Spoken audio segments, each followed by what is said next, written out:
Lovely. Hi, everyone. So thanks so much for coming. So this is going to be a presentation about Unlock Graduates, about our programme and our recruitment process. So my name's Tash. I work on the recruitment team for Unlocked, so I can answer any questions that you have about succeeding throughout our recruitment process and anything about our programme as well. And then we also have Sophie here today, who graduated from our 2018 cohort. So she can talk about what it's like to be on the Unlock Graduates programme. And she's now also on our recruitment team, so she can answer anything recruitment based as well.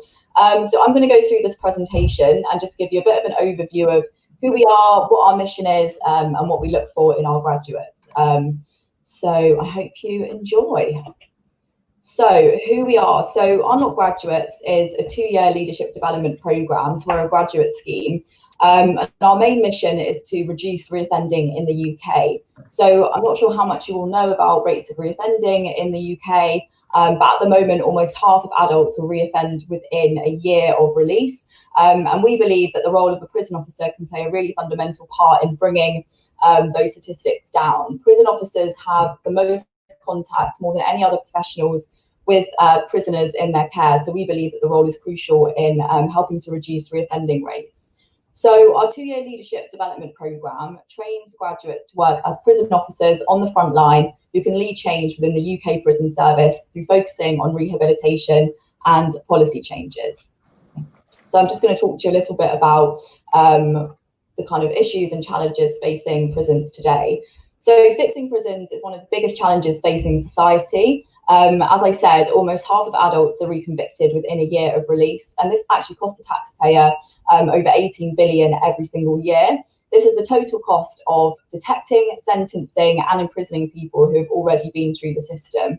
So that's obviously a really high cost, but obviously the price of reoffending goes far beyond the financial cost. As I'm sure you can imagine, the crimes committed by people who are reoffending profoundly impact the lives of their victims and also the family of prisoners. The children of prisoners are more likely to be sucked into a life of crime themselves, and prisoners and ex-prisoners alike have a disproportionately high risk of drug addiction, self-harm, homelessness, and suicide. So as you can see the statistics there on the screen. The prison population includes some of the most vulnerable and challenging members of society. They're more likely to have spent time in care as a child, as well as to have witnessed physical abuse, substance misuse, and mental health problems. They are less likely to have attained minimum standards in education or to have held down a job. But Unlocked is working to change this. Prison officers, as I said, have more contact than any other professionals with the prisoners in their care, and so they have the power to make a real difference. Prisoners often tell us that prison officers' interventions and support, if targeted properly, can really help to turn lives around. Unlocked wants leaders to join the prison service, innovative graduates to join the service, to bring fresh thinking and new ideas to help to reform the criminal justice system and the prison service. And importantly, to help prisoners make better and more positive choices and prepare for life outside of prison. So that's what we're about, and that's the challenge facing our criminal justice system. But what does it look like for you to join the programme? What do the 2 years look like? What's the structure, and what do you get out of it? That's what I'm going to talk to you about now. So as you can see on the screen here, this is a little outline of our programme structure of the 2-year programme. So the first year starts with Summer Institute. This is 6 weeks of intensive training. You join a close-knit team of almost 200 driven graduates and develop invaluable skills as a prison officer from day one. You receive a mentor for the 2 years on the programme. They're fully trained and very experienced prison officers that are there every step of the way throughout your 2 years. So you have a close mentor throughout the duration of the programme. When you're on the programme, you also study for a fully funded master's degree in leadership and custodial environments. So you graduate from the programme with an MSc that's fully funded, that you study part-time throughout the 2 years. You also get the opportunity in your second year on the programme to take part in a work placement opportunity in different areas. So this could be from Clifford Chance and KPMG to the Ministry of Justice and HMPPS. So it's really varied what you can go into, and that's because prison officer skills are so transferable and so sought after. The things that you'll learn and develop on the programme can be suited to a whole range of work environments. And it's really important that what is going on in prisons is discussed in all sectors in all areas of working life, because that's when change is really going to start happening. As you can see, the next part on the screen is the policy paper. So this is another optional part of the programme that you can apply to in your second year. The policy paper has a chance to make real lasting change on a systemic level. So during the 2 years on the programme, you can make a fundamental difference day to day to the lives of the prisoners that you're working with. But you can also make really high level systemic changes within the criminal justice system from that level as well. So you really can make a difference both to the lives of people and to wider system change as well. And then the future is open for you to kind of decide where you want to go, but Unlocked is a platform for you to either, go into policy roles or go and take up an opportunity afterwards with one of our work placement opportunities that you might have had, or stay on as a prison officer and succeed in that role. Some of our prison officers have gone on to be governors after 2 years, gone on to governor grade roles. Other people have gone on to policy roles, and some have accepted jobs with more corporate organisations like PwC. So the options really are limitless after the programme. Can you still hear me? Did I click something? Nope. Hopefully you can. Great. So that's the kind of programme structure and how it works. So you'll have a minimum of 6 of you in your prisons. So there'll always be at least, actually that should be 4 in the smaller prisons. So between 4 to 6 of you in your prison. At the moment, we currently work in London, the South East, the North West and the West Midlands. And we work in different types of establishments: men's prisons, women's, young offender institutions and the youth estate. So young offender institutions are typically for younger men aged between 18 and 21, and then the youth estate will be under 18s. And then there's male adult estate and female adult estate prisons as well. So what's in it for you as a graduate looking to do the programme? Well, we are in the Times Top 100 graduate employers. We're number 36 in the Times Top 100, and we were the highest new entry when we came in the year before. Yes, it's a very competitive programme and in the top 100 graduate schemes. We also won Graduate Scheme of the Year in 2018. And as I mentioned, you get lots of transferable skills, a fully funded master's degree and a starting salary of up to £30,000 per year, depending on where you're placed in the country. So that's kind of the overview of why we exist and what we're trying to do and what's in it for you as a graduate on the programme. So I'm now going to pass over to Sophie, who completed the programme, finished in the summer, and as I said, now works on our recruitment team. So I'll let her talk a little bit more about what it's like to be a prison officer. Over to you, Sophie. Hi, everyone. I think I'll just give you a little overview of what being a prison officer is actually like, because now we've told you about what we offer on the programme, you're probably wondering what on earth does a prison officer actually do. So you'll often hear that being a prison officer means that no 2 days are the same. So like, from education initiatives to getting prisoners to work, to doing cell searches and spotting like different power shifts between prisoners, you'll keep the prison running smoothly, and you're running the prison and making sure prisoners are making the most of their experience. So you're given lots of responsibility from day one, and you'll need really good communication skills. But at Unlocked, we support you every step of the way. So you get training schemes like all the time, you attend lecture days, you have a one-to-one mentor, which Tash mentioned earlier, where you can discuss how you're feeling, things you want to improve on in the role, things you want to learn and develop on. And they have been, my MPO, that's what we call the mentoring prison officers, had been in the service for 25 years before he was coaching me. So I was so lucky to have him. Any little thing that was going on, I needed to talk to someone about, he was there for me. I think it's one of the best things that Unlocked offer. At Unlocked, we're also really passionate about focusing on rehabilitation in prisons. So one thing that we do offer, which is great, is an innovation acceleration project. So you can apply for funding to facilitate any project which you think could help rehabilitation in prisons. So for example, I applied and got £2,000 worth of funding to run a park run at Wormwood Scrubs prison. I've got friends who redid the whole visitor centre to make it a nicer experience for prisoners' families. Someone's redone the staff mess with the dining room area to make it a more pleasurable experience for staff during their lunch break. Anything that you think could help the prison reform and improve rehabilitation, you can apply for, and you can receive up to £3,000 worth of funding and receive coaching on consultancy from PwC, which is a really, really great opportunity. This is just a brief outline of what an average day looks like, but it really varies every day. You have no idea where you're going to be. So you could be on the detox unit, on the mental health unit, on the induction wing, or in visits, facilitating visits for prisoners and their families, which is what I absolutely loved about it, because no 2 days are the same, and you're talking to lots of different people throughout the day. So it's a really diverse job, it never gets boring.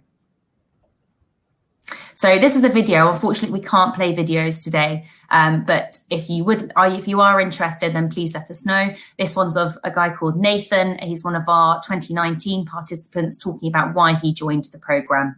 And I think he mentioned something there about, wanting to do something different, wanting to help people, didn't want to do a boring office job. He wanted to really get out there and make a difference, and gain really invaluable transferable skills that he could, follow up with any sort of profession. Now I'm going to talk to you about the selection process.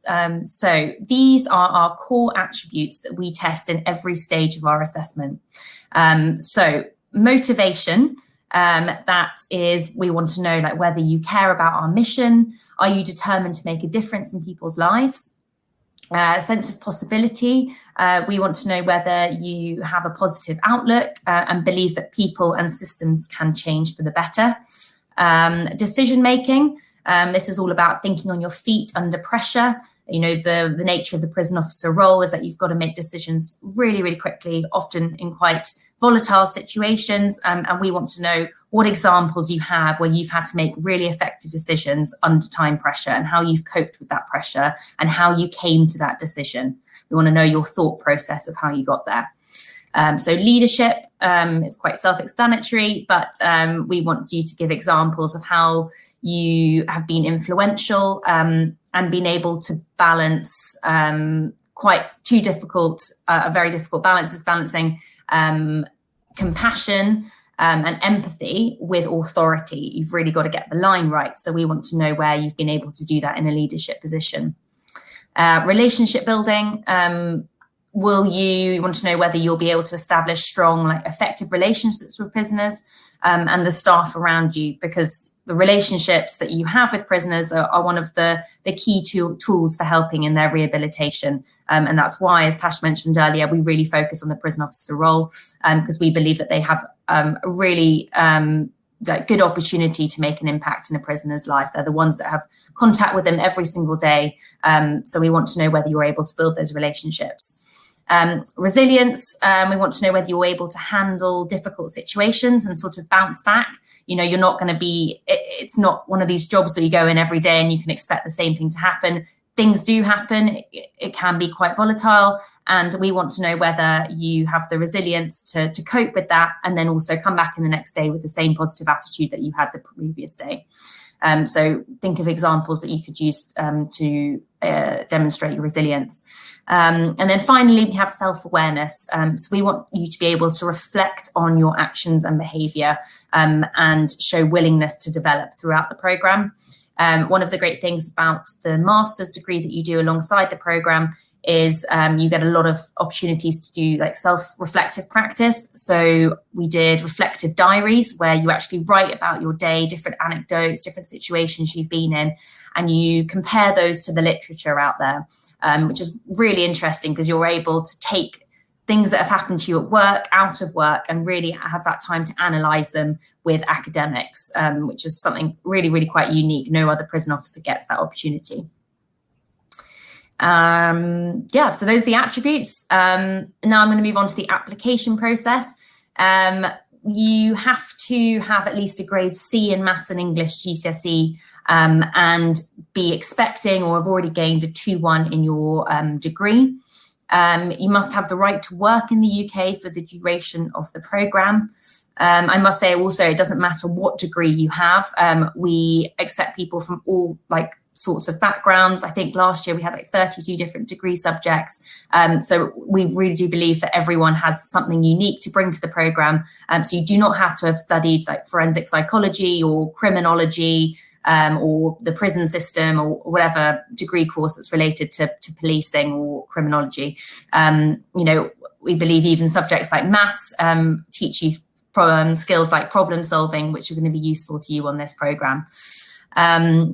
It's also useful to remember that we're out there to help you succeed. We want you to do well. So if you are considering the application, please do get in contact, and we can arrange a call with one of our recruitment officers, so Tash or I, or one of the other members of the team, to talk you through what to expect and how to make the most of your application. So do make the most of that. This is just a quick outline of the 5 sort of different stages. So at first, if you go onto our website, you can register with your name and any sort of contact details, and how you heard about the programme. Next is a test your judgment activity. So this is a situational judgment test, effectively. We give you different scenarios that you have to work through and choose a decision that you're going to make out of several options. A video interview, which is quite self-explanatory, and then an assessment centre, which is made up of 3 different exercises. An interview with someone who has had lived experience of the prison service, as well as a prison officer, and then a group exercise and a practice scenario. And then if you're successful at that stage, you will be invited to join the programme and offered a conditional offer. This is a video, again, sorry we can't show you this today, but it's by one of our 2019 or 2020 candidates, I think, called Caprice, and she's talking about how she benefited from the BAME coaching program that we offer. So we recognise that the prison service is institutionally racist at times, and we are striving to increase representation of BAME groups in the prison service. Currently, prison officers are not representative of the prisoner population, so we really, really want to help and make sure that every BAME applicant has the best opportunity of succeeding, to try and increase that representation. And we're very transparent about that. We recognise it's a problem, and we want you to be part of that solution. So if you are interested, please do get in contact. We offer some really good coaching with an expert coach. They can take you through each assessment stage and make sure you can perform to the best of your ability. So do get in contact about that. Thank you very much for listening. If you do want to be one of society's next top leaders and make a real difference in people's lives, please do consider applying to Unlocked Graduates. It was the best thing I've ever done, and I would encourage all of you to do it as well. Please drop Tash or I an email if you're interested, or go onto our website. Now I think we're about to have a Q&A, aren't we, Ali? Yes, you are. Thank you very much for that, Tasha and Sophie. Really, really insightful. So anyone who's just joined the event, I'm Ali and I'm from Rate Placement, and my role here is to field the questions from the chat and also ask some for myself. So there's been a good number coming through, so thank you so much for that. So I'll start off with the questions from the audience, because obviously they've put the time and effort in to ask them, so it's only fair that we ask them first. So we've had a great one from Chian. So Chian has applied for a grad role with Unlocked, and she said she was able to pass the interview. Thank you, smiley face. Congratulations. Well done. Yeah, awesome. And then I love this question. She's interested in some top tips for how to ace the assessment centre. So anything you can divulge that will make sure she gets a grad role with you would be great. Yeah, absolutely. So I'm not sure when your assessment centre is, and this is also useful information for anyone kind of getting through to that final stage of the process. But this year especially, we recognise that everyone is having to operate in kind of different circumstances and everything's running virtually. And we know that that's challenging for you because it's challenging for us as well. And this is the first year that we're doing that as well. So we want to make sure that everyone is supported and has the kind of best setup possible to be able to perform to the best of their ability in their assessment centre. So before your assessment centre, You'll receive a package in the post with a dongle so that you can boost your internet connection if you need to, and different things as well, just to kind of welcome you to your assessment centre. You'll also receive an email from a member of the recruitment team, either myself or one of my colleagues, who will organise a Zoom call with you in advance of the assessment centre to talk you through your setup, make sure your connection is working, you've got a good device to do the assessment centre on, and talk you through the whole process so that you're feeling as comfortable as possible, so that you can succeed on the day. So tech-wise, we'll hopefully cover as much as possible to make sure that you're feeling confident that it all runs smoothly. How to kind of succeed sort of competency-wise and that kind of thing. I think the best thing to remind you is that we, as Sophie said, we take people from all degree backgrounds. We don't expect you to have any knowledge of the prison service, of policies and procedures and how that works. We're literally just looking at how you respond to the different activities on the day and how those relate to our attributes. All we are assessing is our 7 attributes at the assessment centre. So make sure you know those inside out. Make sure you know what they all mean. Have a think about the different activities and think about what ones might get pulled out of the different exercises. I think that's always a good place to start.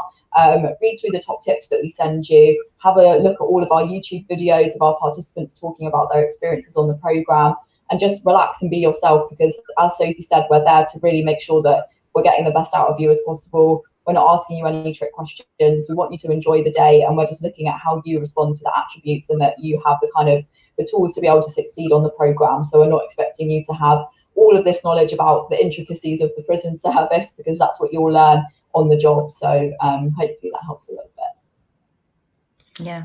One thing I would just add in there about the interview and how to succeed, especially in that, is make sure you talk about your specific role in any scenario that you give. Like, we don't want to know what Jenny, your friend who you did that university project, what she did in the role in the project and how that helped her succeed or the group succeed. We want to know specifically, what did you do? Why was that a good idea? Why did that help you achieve the best possible outcome? So make sure you really concentrate on you and your answers. And as Tash said, look at those attributes inside out. Make sure you have examples for all of them to show how you can demonstrate those skills, and think about where we might be testing them in the 3 exercises. Some great top tips, both. Thank you very much. And Chiang, best of luck with your assessment centre. Hope it goes well. So I've got a question from Bethany. So Bethany is in the first year of her degree and is interested in finding out what she can do in her first year in regards to applications, or does she have to wait till the final year? Well, Bethany, congrats to you, because you're already going to careers presentations in your first year, which is a great first step. So you're already finding out what graduate opportunities are there for you 2 years later, which is a good sign. So there are obviously other graduate opportunities that you might be looking at, might have internships and summer placements and placement opportunities. So there will be things that you can apply to. With Unlocked specifically, we don't offer placements within prisons because the vetting process takes quite a long time. So you wouldn't be able to get direct prison experience within prisons before the programme from us. I'm sure there are volunteering opportunities and other things you could do if you wanted to get an insight into working in a prison. But if you wanted to get some direct experience with Unlocked before you apply to the programme in your final year, we do offer internship opportunities in the summer. They're short internships, 1 to 2 weeks. And we also offer term time brand manager opportunities for undergraduates, which basically you'll be working for us while you're at university, helping us to run events similar to this, helping us to engage with societies and promoting our mission on campus and kind of spreading the word about what we do. So it's kind of a marketing, creative, advertising role that you would be doing for Unlocked. And if you are interested in then applying to the programme, you also get fast tracked straight to our assessment centre, which is the final part of the programme, because obviously you've also gone through a recruitment process with us to be a brand manager, and we look to see that you are kind of aligned with our mission and passionate about what we do. So we want to give our brand managers that opportunity. So all of our sort of summer internship undergraduate roles open in the new year. So the best thing for you to do is to basically sign up online on the register page, put your graduation year in, and then as soon as they open, you'll get an alert about it. And then you'll be on our system in 2 years' time. And when we open for our graduate roles, when you're in your final year, you'll find out about that as well. So yeah, you can definitely apply to things in your first and second year. Great. I hope that's helpful for you, Bethany. And as Tasha said, yeah, well done for getting started early. So a couple of questions from Stuart.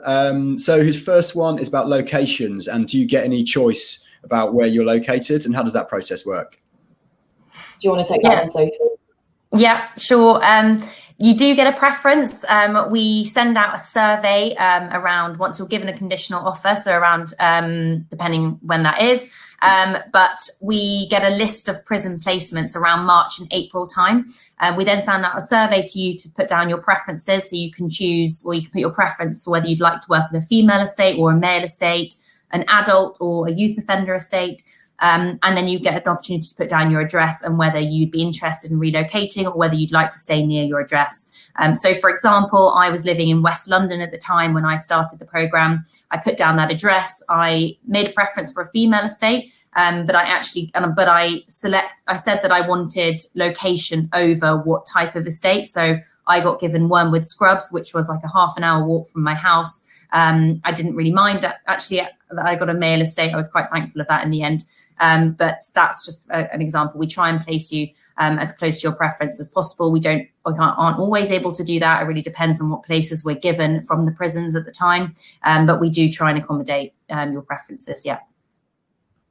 Great. And then Stuart also asks how much notice and time he would be given if there is relocation involved.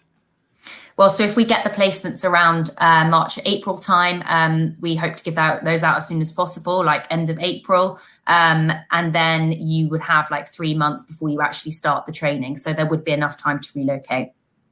Often, actually, we've had participants start the training and they haven't actually found accommodation yet. And what they've done is they've made friends on the training course and they've actually lived together for the entire 2 years. So you're not rushed. There is time throughout the training course as well. So if you haven't got accommodation by then, it's not the end of the world. And you're also paid during your summer institute training and you have free accommodation while you're there. So it makes most sense for people if they're relocating, obviously not to pay for rent while they're getting, while they have accommodation during summer institute. So they would prefer to find somewhere when the training's finished. And as Sophie said, if there's a group of people relocating to an area, often they will team up and live together. Yeah. Great, thank you. So we have Bethany, who was talking about earlier in the process, and we've got Marjorie, who's talking about age limits. So is there an age limit on people who can enter the programme? Absolutely not. We accept everyone and everyone. You can be, what was the oldest candidate we've ever had? I'm not sure. I think there is an age limit on the prison. I think the prison service have an age limit of like 65 or something like that. But there isn't an age limit on like how long ago you graduated or anything like that. We have career changers who have been lawyers, bankers, teachers in their 40s and above. So there's not an age limit to apply to the programme. You just need a graduate degree. It doesn't matter when you graduated. And it doesn't matter if you're a mature student studying now, as long as you graduate in time to apply. That's all that matters. Right. So Sophie, you've been through the programme. So you are a few years ahead of potentially where some of the people in the audience are. So let's take a bit of time to talk about your experiences, shall we? So when you what made you apply and what made you take the role in the first place? It's a good question. I often get asked this, and I'm like, why did I apply? I had already had a couple of years out of uni by the time I did Unlocked, and I tried a few office jobs, and I really wasn't feeling like it was worthwhile enough. I wanted to do something that I really felt like I was making a difference. I'd always had an interest in the criminal justice system. I did a criminology module at uni, so that interest was always there. I'd always liked crime thrillers. And I wanted to do something active where I was talking to people, where I was given a lot of responsibility from day one. I didn't like when I first started office jobs, I was sort of like bottom of the pile and I had no agency at all, no autonomy to do what I wanted and to really make a difference. So this was perfect, really. And it like met all my expectations. Like you're given a lot of responsibility from day one. You have to learn very quickly. But you have the most incredible cohort around you. And that's what really keeps you like connected to the Unlocked mission. You get together like once a month for your big lecture days. You have really inspiring talks by leaders in the industry. And you feel like you're really doing something good. which is something I hadn't experienced before in other jobs. Yeah, really, really insightful. And I think you've both mentioned, and very much the topic for conversation for today is about impact, and the impact that we're hoping people who are considering essential careers are going to make. So whether it's yourself or it's anecdotal from other people in your cohort, but any great personal stories that you've heard of the impact that you or your cohort have made? Yeah, gosh, there's loads of examples. I'm sure Tash has some memories of this as well. I think the impact for me, it's I don't have like one isolated story to share, but I think it's the impact you can have every day as an individual. It's treating prisoners with respect. It's talking to them. It's showing interest in their life. It's showing interest in helping them make the most out of their sentence. It's building relationships, which I found the most rewarding, and I think where you can have the biggest impact. So throughout my 2 years, I spent 1 year on the biggest wing in Europe at Wormwood Scrubs, and I had a landing of 100 prisoners that I was responsible for with one other prison officer. And it's, I started there. I don't look like the typical prison officer. I certainly didn't exude that like confidence and like masculinity and like the physical, powerful, like, typical prison officer man might be. But I gained respect from them just by being a genuinely nice person and asking how they were, and just showing interest. And I think you get stories you hear back from they come back from their visit with their family, and they say that it went really well because they had that time to prepare for it and talk to me about it, or they decided to do a workshop because I said that might be a good idea. Or I was one guy on my wing, and I always remember this. He was really into songwriting, but he never showed anyone his songs. And he would just write them every day. He'd write a new one because you've got all this time. And he'd never shown them to anyone before. And I just showed a bit of interest and asked him, what it was all about. And like day by day, he got really into just showing me what he'd created. And he ended up, we started this, oh my gosh, I'm going to forget what it's called now. Spoken word. We started this workshop, and he got a few of his friends in, and I got one of my friends who does spoken word outside, came in to do a volunteer workshop. And I mean, he grew so much in confidence, and I feel like I obviously didn't have to play a huge part in that, but it was very rewarding to see the change in him, his happiness levels, and the fact he was so interested and passionate about something. So yeah, in a nutshell, I think the impact you have is like the small little things every day. Amazing, great detail. Tasha, is anything you wanted to add from other experiences that you've had, or things that you've heard? I can't really follow up Sophie's story, but I think I would just echo what she said. It's there are obviously massive examples of big projects that people have done, like Sophie said, like running TV channels and redecorating visitors halls and starting a park run. But I think what we seem to hear the most that really makes a difference is the prison officers who are there every single day, like building those relationships and really helping people. And it's the letters that we get sent that have been sent to participants from prisoners that are the most sort of impactful, because they're just really thankful that prison officer was there, kind of listening to them and helping them throughout their time in prison. And I think obviously you can spend that time redecorating and running amazing projects, but the most important thing is that you're there building those relationships each day, and it's that's really recognised by the people in prison as well, which is the most important thing, really. Right. And you've mentioned a couple of really interesting things. So Sophie, you said you organised the park run, and that was like an extracurricular thing that you could get involved in and organise. So talk me through the process of how you went about bringing that from an idea to reality. So it started when I was on the yard. Every day prisoners get like half an hour to an hour, usually an hour, on the exercise yard. And I was, one of the duties is that you stand there and you talk to them and supervise while they're outside doing their exercise. And they were doing shuttle runs up and down the yard. And I thought, this is ridiculous. You've got such a small space to be running. Like I'd hate that. And they agreed and said, yeah, it's really difficult. And it's been a big adjustment. Like they're really into sport on the outside. And the sport is also a really important part of coping with incarceration. That's been proven to help rehabilitation. I don't know if any of you have heard of Mcavoy. He's someone we work really closely with. He's a British triathlete, and his passion for sport actually started in prison. I think he broke the Guinness World Record for the amount of time it took to row over like 24 hours. And anyway, and we work with LJ Flanders, who does cell workouts. He designs different workouts that people can do in their cell. So it's a big part of their incarceration. They love the gym. They love getting outside. So I said, I had this opportunity to apply for funding, and I put forward a case for why it would be important.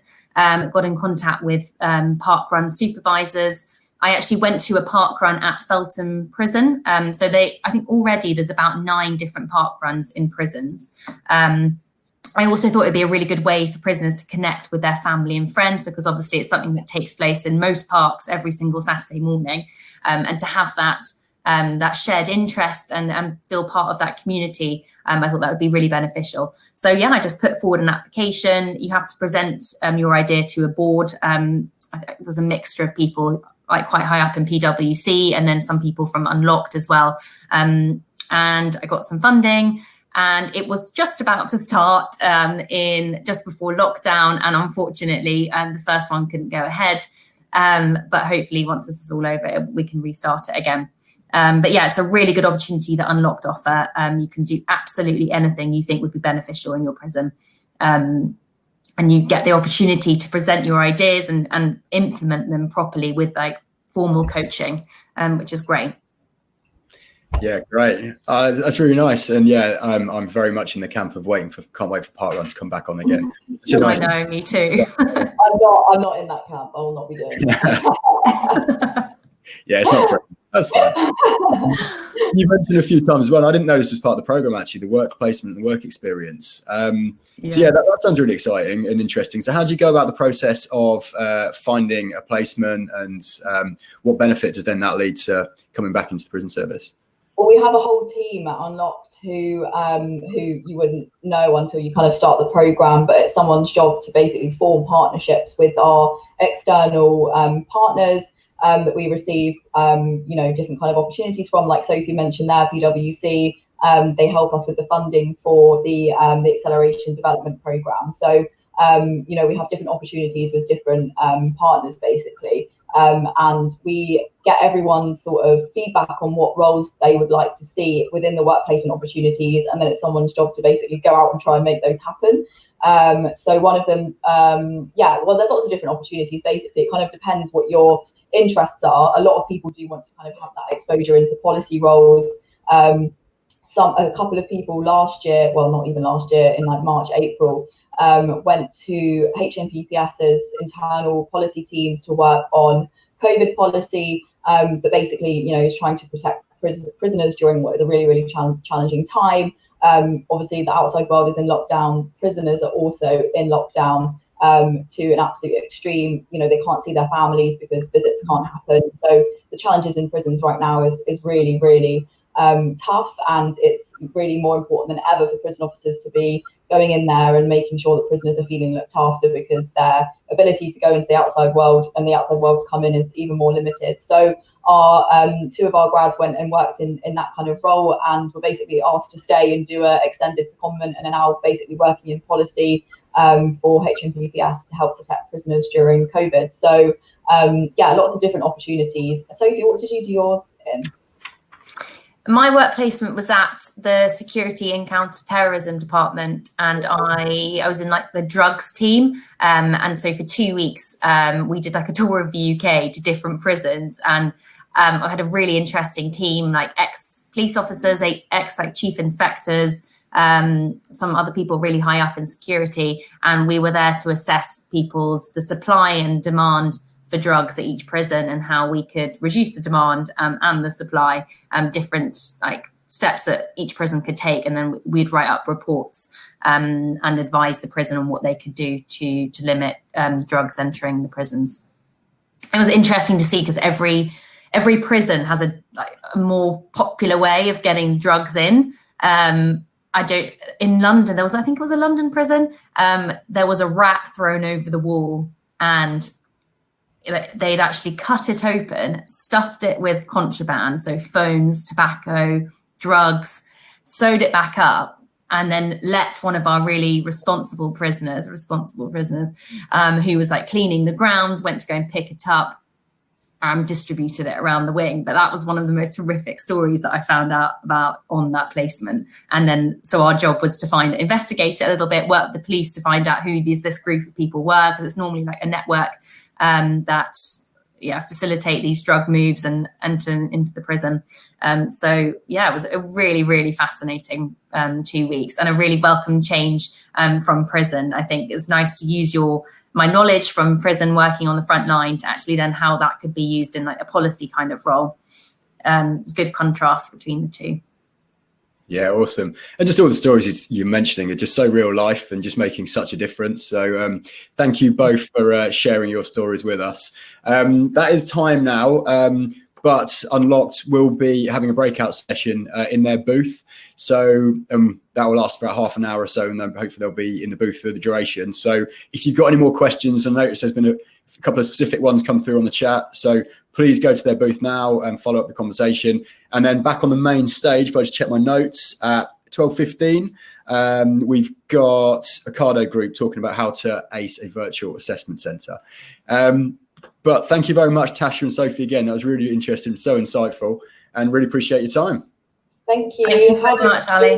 Will we get moved into the booth now? Yeah, if you go and join the booth, I will close your screens here, and then the conversation will move from the main stage to the booth areas. I feel like I'm at a festival with the main stage lingo. We'll hopefully see some of you in the booth, and we'll look forward to answering your questions. Yeah, thank you, everyone. See you then. Bye-bye.